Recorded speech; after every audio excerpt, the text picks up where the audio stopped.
کیوں جی آپ فرمائیں کیا؟ سلفر تو میں نے سی ایم سے لے کر 30 سے لے کر سی ایم تک سب استعمال کی ہوئی ہیں.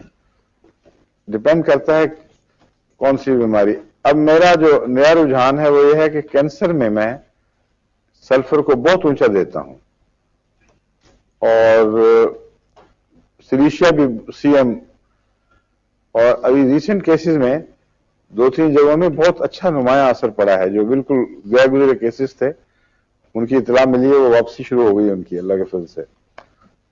تو یہ تو ہے ایسا آرڈر جس میں ایک خطرہ ضرور ہوتا ہے. اگر جسم میں کلی مجموعی طاقت اتنی نہ ہو کہ بیماری کو مقابلہ کر سکے تو پھر اونچی طاقت بعض دفعہ رد عمل پیدا کرتی ہے، اور اس کو پھر توڑنا چاہیے رد عمل کو.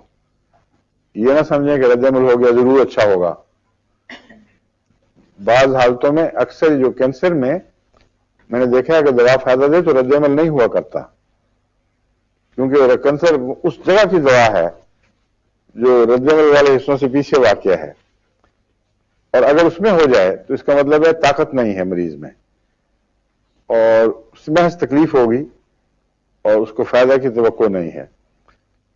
اس لیے میرا یہ ذاتی رجحان ہے. کتابوں میں تو میں نے نہیں پڑھا، لیکن میں بتا رہا ہوں آپ کو کہ تجربے سے جو باتیں سامنے آ رہی ہیں مزید تحقیق طلب ہیں، لیکن کینسر میں اونچی طاقتوں کو میں نے زیادہ مفید دیکھا ہے، اور چھوٹی طاقتیں معمولی سا اثر کر کے پھر چھوڑ دیتی ہیں.